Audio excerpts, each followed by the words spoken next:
All right. Welcome to the podcast. Steve Cavino, Rich Davis join me today. They're the hosts of Covino and Rich, the best live podcast in existence. Their show had a 16-year run on Sirius XM's Faction Talk, and then last year moved to Patreon. Are you doing that with your leg? I'm not doing anything. I'm sorry, dude. Was there an earthquake? Did you do that? Do what? That was that. I have no idea what you're talking about. You just interrupted this guy's thing just to do that? No. Are you guys okay? Things okay over there? Yeah, sorry, dude. I'm sorry. That was great. I'm sorry, bro. I'm sorry. No, you were rubbing this Why with your would foot. you be distracted? Because it was. Listen, fellas, I couldn't think of a better way to start this podcast. For both of you here, man. You're doing this beautiful intro. Yeah. Jake, and Cavino has little bubble pop. He's the only numbskull that heard it. He couldn't carry on. Thank you, Jake. I know, LA is kind of Mad Max out there, fellas. So I figured I didn't know what was happening. I didn't know what was going on. Welcome to Rich's Thunderdome. For all we know, it could have been, some hobo in a tent outside knocking on the window. It very well could have been, man. Very well could have been. Well, as I was kind of leading you guys in here, welcome to the show. I've been a fan. Listen to you guys all the time on your various channels on Sirius. I was telling Steve, my son, we listen to Turbo all the time in the car. My son, he likes the breaks in between the songs because Steve talks, and when Steve talks, every now and then Steve curses a little bit. So my son's 8. He's sitting in the back of the truck, and I just see him sitting back there like Rain Man, just like shaking his head because he's just like fuck. You know what? Jake? Let me explain this. And it's a pleasure to be on your podcast, man. I appreciate it. The Jake Blanchard podcast. Hello to all your listeners and everything. I stay consistent. Here's why. If we're going to play explicit music, right? I don't know if you have listened to the content or the words and the lyrics to these songs, but when 9 Inch Nails is on and the chorus is, I want to F you like an animal. Yeah. I think it's okay for me to sort of drop an F-bomb here and there. You know what I mean? Like I'm consistent. Whereas Rich, he plays really explicit lyrics hidden behind bubblegum pop music, and then like he's Mickey Mouse. But a lot of the songs that they play are sexually explicit, just hidden behind innuendo. So it's like, I just keep it on the same sort of level as the music. Oh, 100. This is a conversation my wife and I go back and forth all the time because we got our favorites. there in the truck. So I'm Turbo and Octane, and then she'll pop it over to Pop 2K or Hits One or the Pulse or whatever it is, and she's just like, "This music is, And I'm like, "No, baby, they're shaking their ass behind all of that. Like, come on." There is a lot of if you break down every pop song, there are explicit vibes. Like Watermelon Sugar by Harry Styles, which is a big song last year. Watermelon Sugar, the whole song is about him going down on a woman. And Rich comes out of that song like, it's Pop 2. What is it? I'm sorry, Sirius XM Hits 1, Rich Davis. Pretending like that's not the case. I know the content behind the songs I play. So you're so real. No, it's true. So I don't have to put on that facade. And it is an explicit channel. Now, do I keep that in mind? I do. Because when I'm in the car with my kid and I'm so addicted to all the things you do when you're going down on me in between the sheets. I'm like, oh man, I hope my daughter's not paying attention to the lyrics. So I do keep that in mind. But yeah, my apologies for. No, please don't apologize, man. It's a part of life. We don't nerf the kids at all when it comes to that kind of stuff. It's just that's language that people use, and you got to be able to either filter it or find a way to say it when Dad's not around.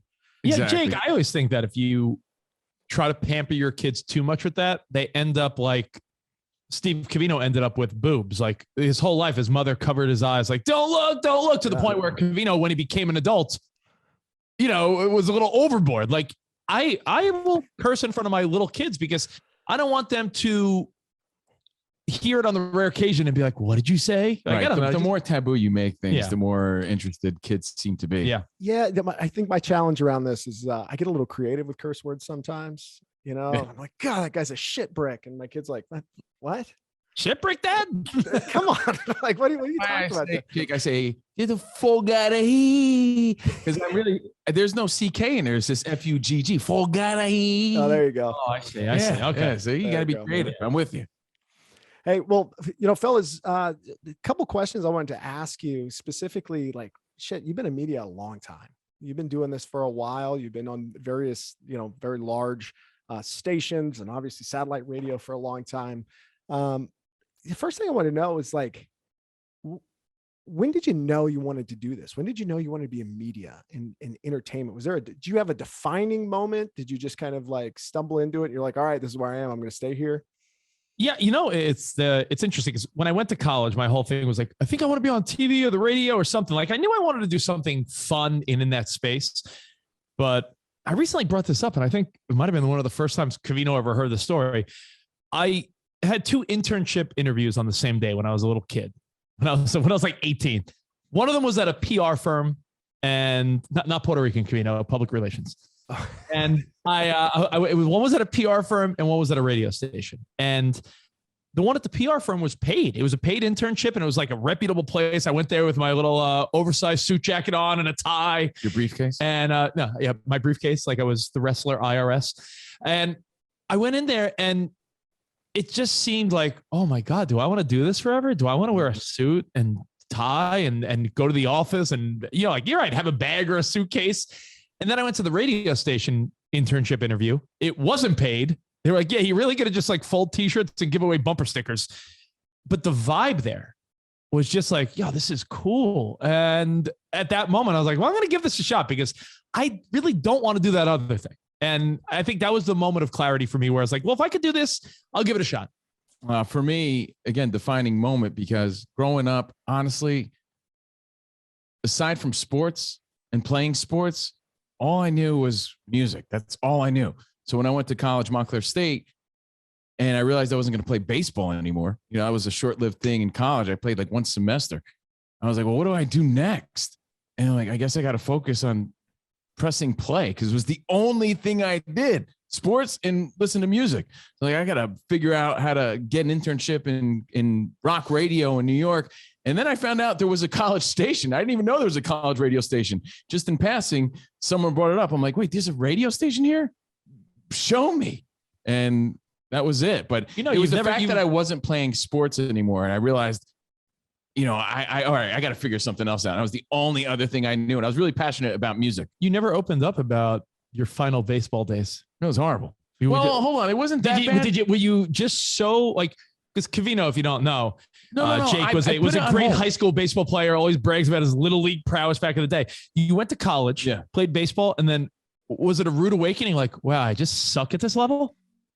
I was redshirted, and I've said this before, but what happened was I knew I was going to, get to play again if I decided to stick it out, but my grades were suffering. I was already on academic probation. So I'm like, I don't have to focus on my academics, I guess, which I never had to do in my life. Right? You're at college. Like, I forgot about that part. But Jake, I always knew there was a next season, and I always knew that I was going to play in the summer leagues in my hometown, right? In the adult leagues. Yeah. So in my mind, well, I wasn't done, but now I just got to shift my focus on something else. Right. And that something else was radio because I loved it. It was the only thing I loved as much as baseball and sports.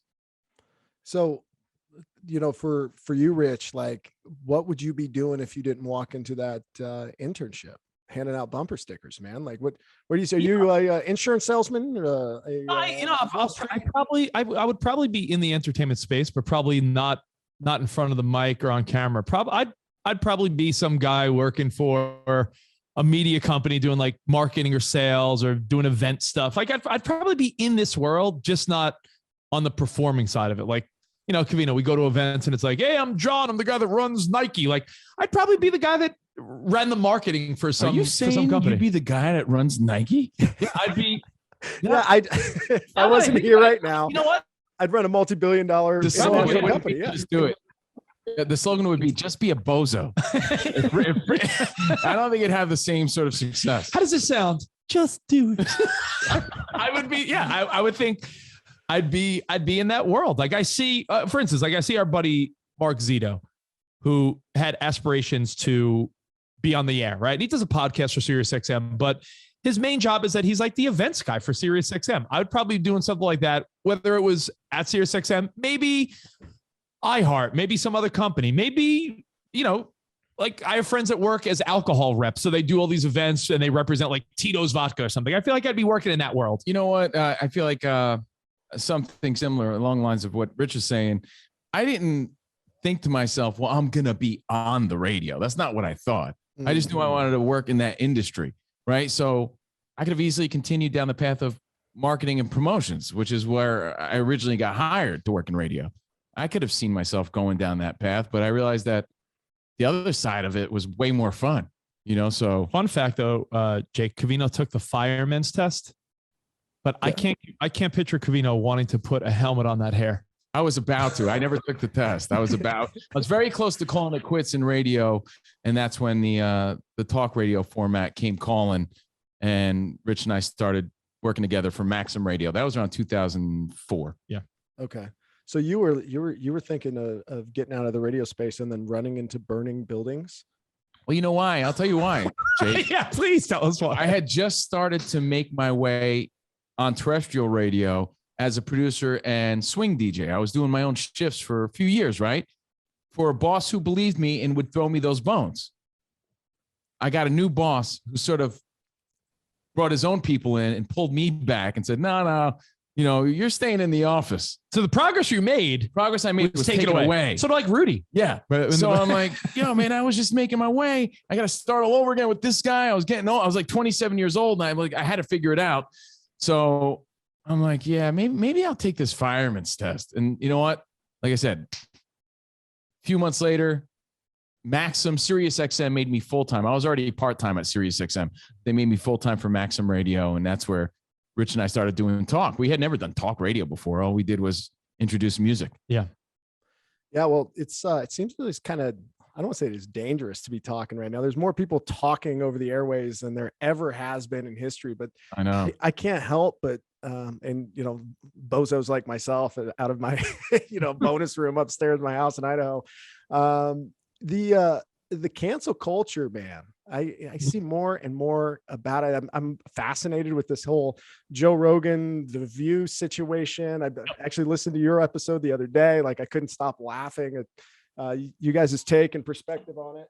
I just kind of wondering, like the last 16, 17 years, watching radio progress and evolve, or watching media progress and evolve. Are you watching your P's and Q's a little bit more? Do you care less? Like, what's your perspective? I'll start and let Rich finish here. Mm-hmm. I mean, if you think back to the early days of our show, I mean, there wasn't an impression or an ethnicity I wouldn't go at, you know, and have fun with. And that's how I looked at it, man. I'm from a town called Union, New Jersey, right? And it's just the epitome, as I say, jokingly, but the epitome of a melting pot. I grew up with kids of every race and every ethnicity. We all got along. We were all friends. That's all I ever knew, really, right? And being a half minority myself, I was made fun of all the time, but in a joking way. So that's sort of the approach I had when we started this show. I would call out everybody, but in a way to make them laugh so that they felt like they were part of it. But with today's ultra sensitive ears, I had to back off of that because it could be taken the wrong way. So the impressions, the accents, the poking fun at, again, in a way to win those people win over a wider and more diverse audience, I had to shift that and adjust that accordingly. There's more creative ways to do it, honestly. And we had to make that adjustment. We just had to, or else you get left behind. You become a dinosaur and you can lose your job. Jake, it was, I mean, it wasn't just our show. I mean, we're talking top 40 terrestrial morning shows had guys doing like Indian guy impressions. Oh yeah. Like, oh, that's the gay guy voice, or, hey, here's what a black guy sounds like. That was super accepted in the mainstream. And then like slowly but surely, I feel like very quickly, it was like, no, none of that anymore. We used to do Lee jokes, like a running joke about things would have the last name Lee, and it would be an Asian guy, like Curious Lee, and it was fun and all good fun. Asian listeners would hit us up saying that is hilarious, and we viewed that as a way to have fun with our Asian listeners, have fun with our Black listeners, have fun with our Hispanic listeners. And, we realized that, somebody could take it the wrong way. If there were new ears listening, even a potential employer who really didn't know us well, where we were coming from a fun loving place, could take it as a I don't know, as a divisive, offensive opposed to in good fun.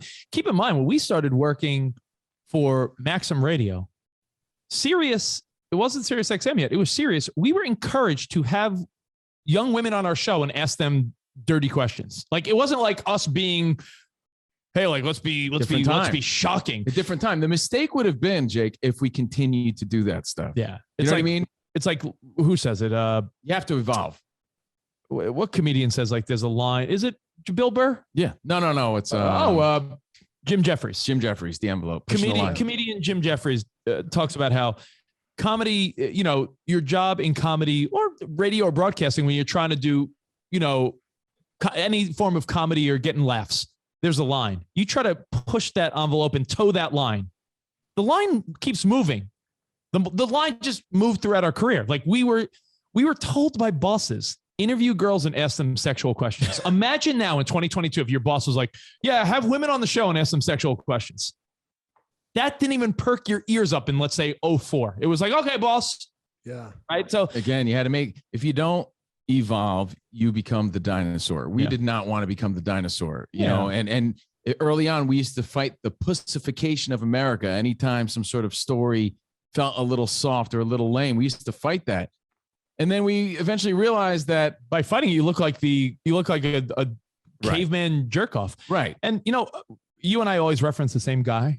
The guy we work with at Sirius XM, Rude Jude, who's on Shade 45, one of the hip hop guys. Yeah. Warp. Rude Jude. Yo, what's up, Jake? Rude Jude said something once, and this is a guy that's known to be, he's known to be like a controversial, fun guy, Rude Jude. Jake the Snake. Jake, this guy, Rude Jude, is, he's hilarious. Yeah. And he said, listen, it's not worth it. I'm like, what do you mean it's not worth it? He's like, I'm done saying possibly controversial stuff, because he's like, I'm not getting paid extra or getting props for when I do it. And if I do say something super controversial and upset someone, what am I going to lose my job? Fuck that. Like, there's ways to express your opinions, to express it, but like to take a jag-off. To take a crazy harsh stance on something now is just not worth it. In fact, I want to read you a text I got. I want to read you a tweet I got. Please do. And let me say this, Jake. By no means does that mean that Rich and I are disingenuous. Yeah. Nah. You just made the adjustments. We still have the same opinions in a lot of ways, but we've made adjustments, right? And we have changed our thinking in a lot of ways. But by no means are we, playing an act is what I'm saying. You have to. We evolved. We grew up a little bit. You just have to be smart and choose your words carefully. And some would say that's soft, but some would say, hey, listen, my priority is making money and having a roof and a house and things for my kids, right? This way, we would have never been on ESPN if we continued doing some of that stuff. Yeah. Right. Yeah. Oh, 100%. Let me read you just to show you how the sensitive ears of America are. On Pop 2K the other day, which is the 2000s pop channel on Sirius XM, family friendly. I'm talking out of a Kanye West song, and the news story was Kanye West is using homeless models on Skid Row here in LA for his fashion show. So Kanye West is using homeless models for a fashion show. Now, that sounds an awful lot like when Zoolander, in the movie Zoolander, when they did the Derelict collection and they used homeless models. Yeah. So I said, yeah, this Kanye West, stronger, Pop 2K, much like Zoolander back in the day, the Derelict collection, Kanye's using that. So I made a reference to it. I got a text message, a tweet, also tagging the company I work for, an attempt to probably try to get me in trouble. Right? Cancel Rich. Hashtag cancel Rich. At Rich Davis. Your Derelict joke was super tone deaf. Might be time to educate yourself about the homelessness crisis in Los Angeles. Shame on you. So things you say that you think are like, how could anyone not, as you know, as a broadcaster yourself, Jake, it's you're walking a tightrope. It's tricky, man. It's tricky because you don't want to be a big puss, but you don't also want to lose your job.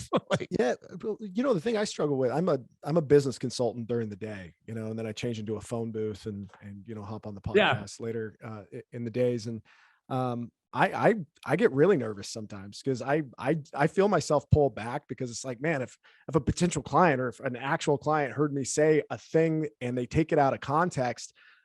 Maybe I actually hurt their feelings. Maybe they're recreationally outraged, but it can really impact me as a business owner, as a person who puts myself out there. So I mean, I guess as a white guy, you got to be extra careful.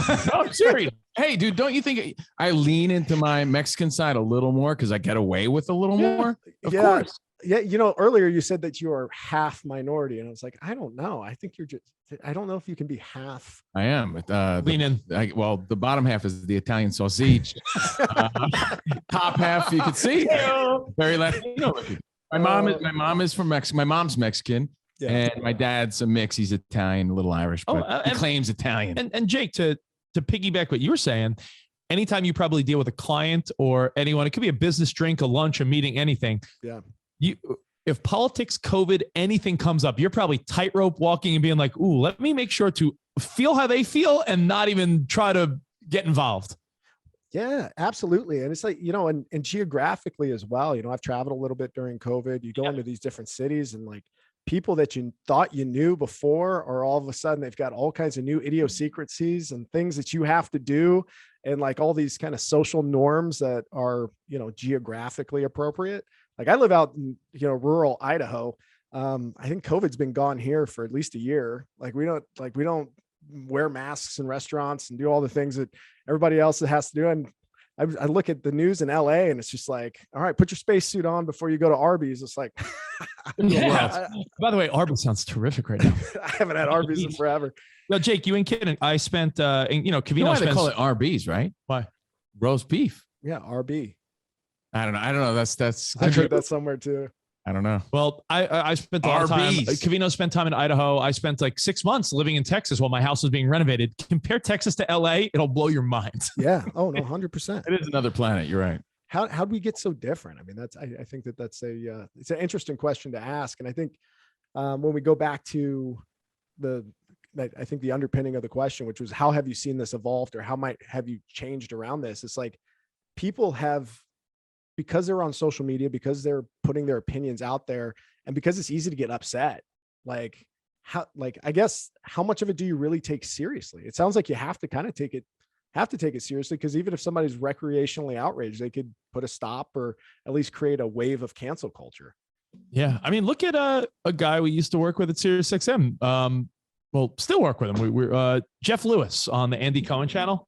Yeah. I saw an article the other day about how his daughter, I'm laughing because it's a ridiculous story. His daughter was like rejected into like a little kid private school because the teachers and faculty like don't like what he says on the radio and stuff. Like, yeah, it's crazy. I mean, he's like, and he's all outraged. He's like, you're going to reject my daughter to this private school because you don't like my sassy stance on things? Like, it's wild. It's a wild where we're living in, man. We were talking about parenthood earlier as well. And Rich, you've got a podcast going in the parenthood space. I'd love to with Nicole Ryan.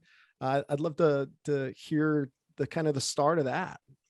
Yeah, you know what? They SiriusXM wanted to do more podcasts using some of the music hosts.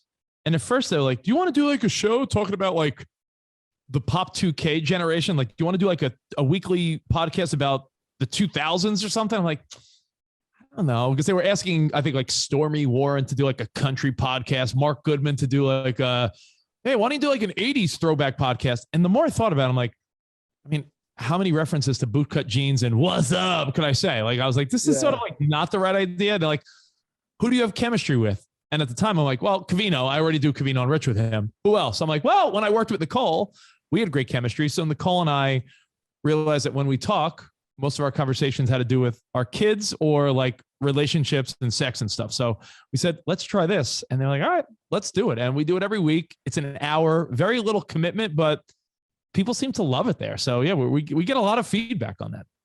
Yeah, no, I just started, as I was preparing for this, I started sampling it and then I dove into a couple episodes, man. And it's good. It's real, right? I mean, it's not for real. As far as parenting goes, it makes me feel better. I always tell people, I say, if you run out of, if you're caught up on Cavino and Rich and you're all caught up on everything we're doing, it's like it's almost like a sister show, because it really is the life we're living behind the scenes. Like being as you know, being a dad is that's a whole show in itself.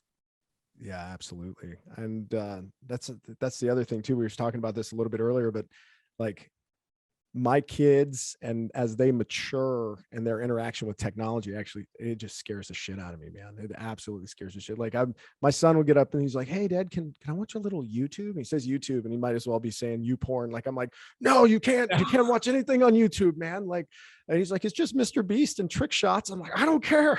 Mr. Beast sounds perverted. Yeah. Mr. Beast sounds questionable. Mr. Beast, Fortnite. Man, Mr. Beast has a full episode. He just gives away islands and Lambos, and like apparently my 8-year-old likes watching it, man. It's very tricky to navigate that stuff. I know, Cavino, your daughter is a preteen, and the whole, hey dad, hey mom, could I get on social media, is a question that's probably very close for you soon. Yeah. Oh no, it's like, again, it scares me. I'm like, no, there's no one there. Did you go into exile? Like, I don't know how to manage that with my kids, man. Well, again, like our previous conversation about the evolution of the show is finding that balance, right? And we struggle with that as parents because we often talk about, well, you don't want your kid to be the weird kid that's sheltered and doesn't know anything about, having a tablet and watching YouTube videos. And you also don't want your kid overly exposed to the trash that's on there, So it's very, very difficult. Like my daughter's 12. So yeah, she's on social media, but her pages aren't public, that sort of thing. You just try your compromise. best. You try, yeah, exactly. To find a compromise that works for everybody. But, good luck trying to keep your kid away from that thing. Because even if you have a specific set of rules that your household runs by, their friend is probably exposing them to some terrible shit that they have, Yeah, I think back to my childhood, man. I grew up in a small town in Alaska, and there was nothing else to do. Like, we just, except for find the end of the internet, or at least when the internet was available, or do go out and get into trouble. And it's like, yeah, my kids, I guess they're gonna have to go write their own path as well. Exactly. Well, yeah, it's tough. Jake, kids are resourceful the same way. Like Cavino just brought up a good point. Your parents could have said, like, Jake, you can't play, no drinking. You can't play Xbox, or you can't drink, or no you can't, nudie magazines. no nudie magazines. Boobs of the devil. Right. Yeah, all it took was going to your friend's house, and his parents had the Playboy channel, and like his parents had a liquor cabinet, and they would be out bowling. Like, find a way, man. I had in 6th grade. I had a good friend of mine. His parents owned a video store. Oh yeah. So we were 12 years old. We would like go into the video store and like get candy, and then we would walk into the back and go find all the weird, the movies that you're not supposed to be watching when you're 12. Behind it was either it was either saloon doors or like those beaded curtains. 100%. Yeah, we had little access to that. But again, I guess I turned out fine. Right? Yeah, I always think that too. Hey, listen, they'll probably turn out fine, but man, it's scary. Yeah. Hey, well, I know that we're a little pressed on time today, but the thing that we're good. Yeah, I really want to dive into the whole sports thing as well. Yeah. One, like, you guys were ESPN, you're on Fox Sports now. Yeah. Correct. How did you make the jump from, have you always been, I know you're passionate sports fans and things like that, but like, how did you make the jump and say, like, I really want to focus on a show that's specific around sports, or I want to talk through sports a lot more? Well, remember our brand initially started from Maxim, right? Maxim was a lifestyle brand. Yeah. It was women. They said women and sports, which is really relationships, sports, entertainment. And sports was always something that Rich and I, beards, motorcycles. Keep in mind, Cavino was redshirted at Montclair State, baseball keep star. In mind, I had 27 Little League home runs. So, all right. Oh, shit. When you have stats like mine, when you're the kid, when you're the kid in Union, New Jersey, that's known for scheming all the other kids out of their good baseball cards, then you give a sports background. You think to yourself, I could do this. But part of our daily conversation always was, always came back to sports analogies, updates on sports. We've always had a liking of sports, but as fans, we never claimed to be the experts. We claimed to be the everyday guy who just enjoyed watching the game. And it turns out we're at a Super Bowl party in New Orleans, and a guy approached me who happened to be a longtime listener, and he handed me his business card, and it had that ESPN logo on it. And I'm like, oh man, I'm putting that one in my back pocket. I'm not losing that one because, we had our eyes set on that in the future. I mean, that's a dream job, part of the evolution. All right. So we kept in contact with the guy, and he was a cool dude, became our friend. And as he climbed the ranks and climbed the ladder at ESPN, he got us into bigger meetings. That's sort of how it happened. Jake, what's interesting is by that the way, shout out to super agent Sean Wyman. He's our agent. Yeah. He's our agent now. He used to be an ESPN executive. What's interesting is the whole Barstool brand, right? Yeah. I feel like, Portnoy and those guys, they have made millions of dollars. They have, taken that to a level that I'm sure they probably never even thought they would take it to, right? It's they're a Penn stock, they're a publicly traded company. I feel like Cavino and I were always along that same trajectory. We just didn't have the backing or the promotion or the it was the blessing and curse of being in the SXM bubble. Yeah, because we're in the SXM, Sirius XM world, and we worked for another company, and we never had the ambition or the drive that they had to be their own business owners and start a newsletter that turned into, But we were always in that pocket of we love sports, but we're guys just sitting around.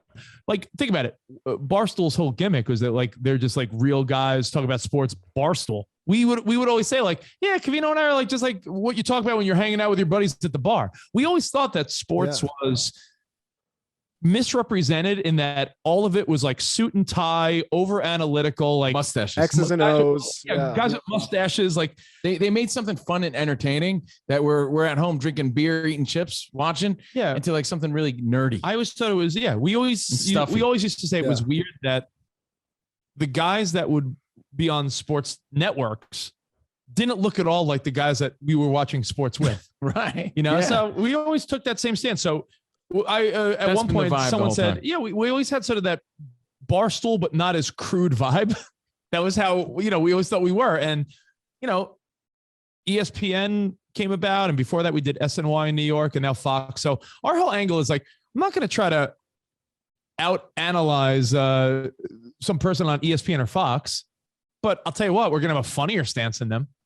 Yeah, it's funny. And I totally skipped over SNY because they gave us our first break in the sports world live from Times Square in New York City. Yeah. And that sort of gave us the confidence and sort of the proof that we could do this on a higher level. It just took a few years later to get there. But we always did it from the fan perspective, never trying to be the experts with the hottest take in the room. Yeah, no, absolutely.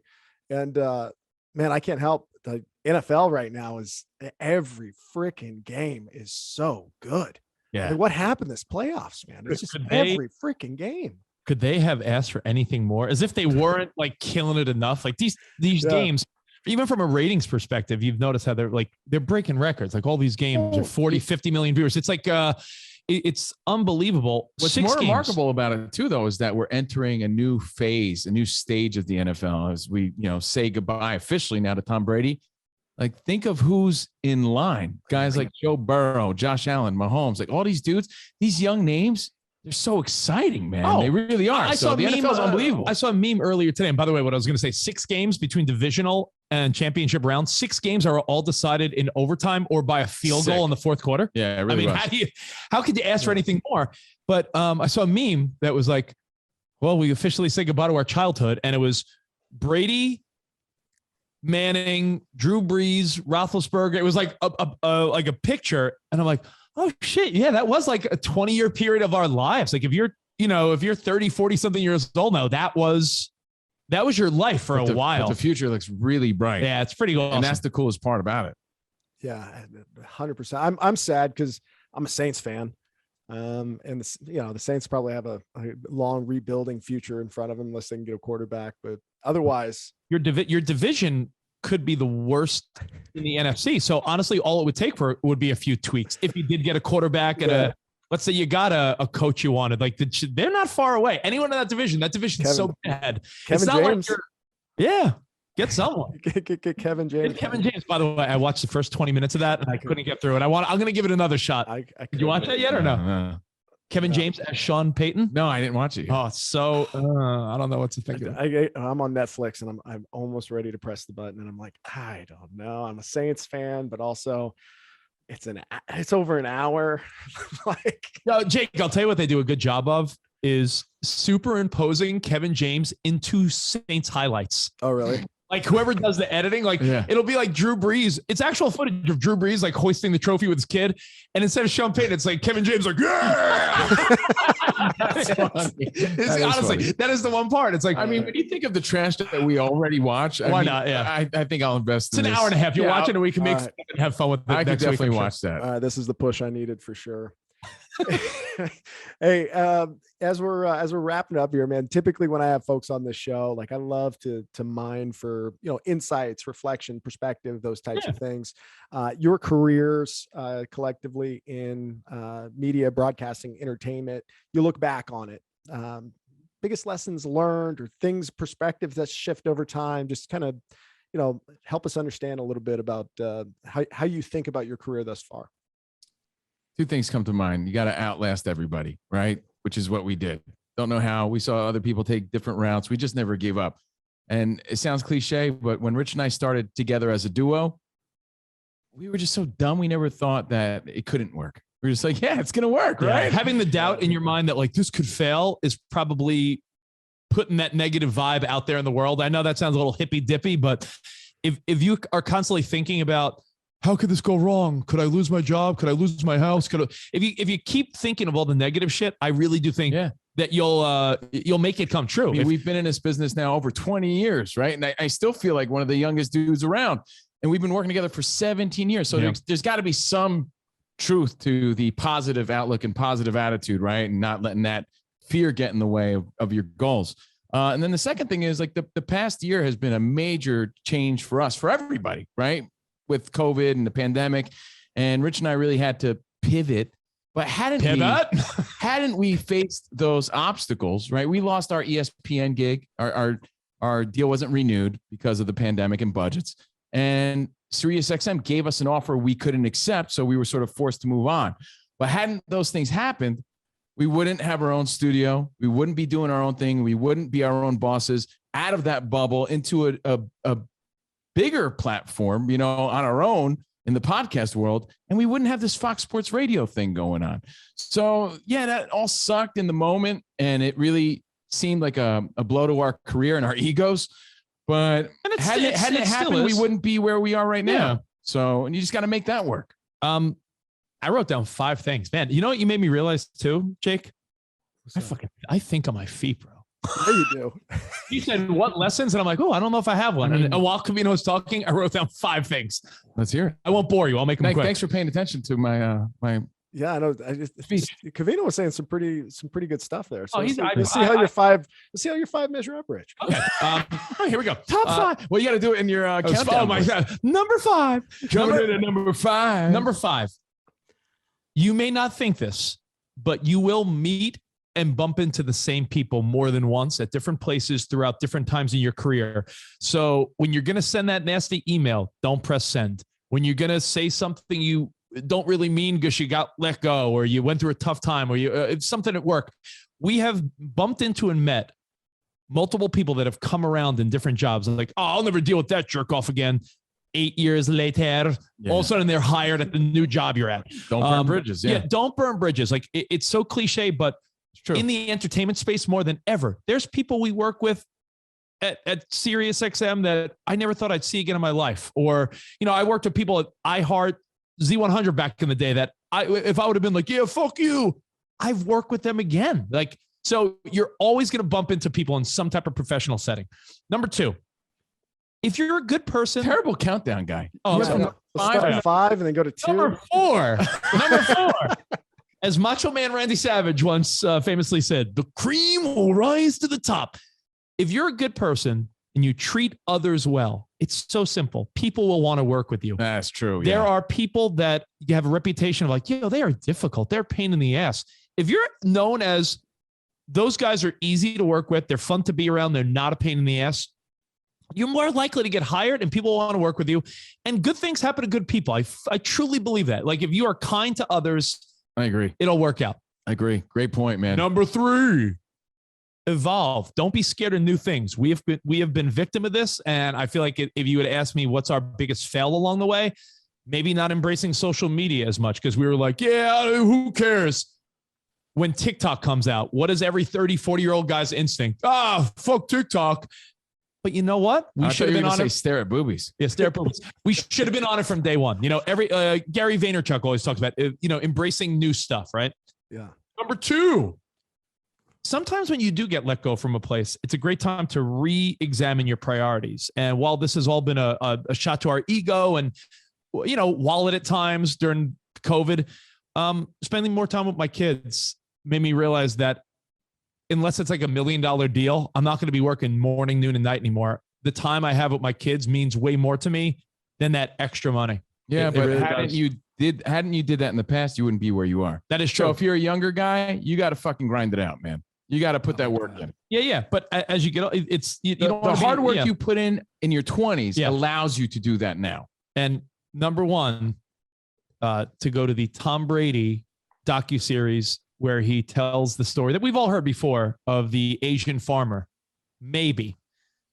And the whole idea of when something good or bad happens to you in your life, to in that moment decide if it's good or bad, you don't know yet. As the old thing, maybe, like, hey, you lost your job. That sucks. Maybe, because you don't know what the next job is. Hey, that girl dumped you. Yeah, I'm miserable. Maybe. Like, and I really think more and more that you don't know. Like, for all I know, we could have been at ESPN and driven to downtown LA and I've been shot for all I know, right? Yeah. And like, you don't know, you don't know. So maybe is the number one thing. Yeah, I couldn't agree with that last point more. It's, your feelings are real, but I mean, the way that you process it and judge it long-term and the impacts that it has on your life and those types of things, like you got to withhold it and you just got to wait and be patient and not take it too seriously. So gentlemen, thank you so much for making time for me today, coming on the show, the Jake Blanchard podcast. I'm a fan, truly honored. For the folks listening, go to cavinoandrich.com. They got some Patreon links there. Click on it, subscribe their show. Their show is awesome. And, obviously Sirius XM, Fox Sports Radio, all the other cool places to find these guys. And again, thanks for coming on the Jake Blanchard podcast, fellas. Thank you, Jake. Man. A pleasure, man. Thanks nice talking to you.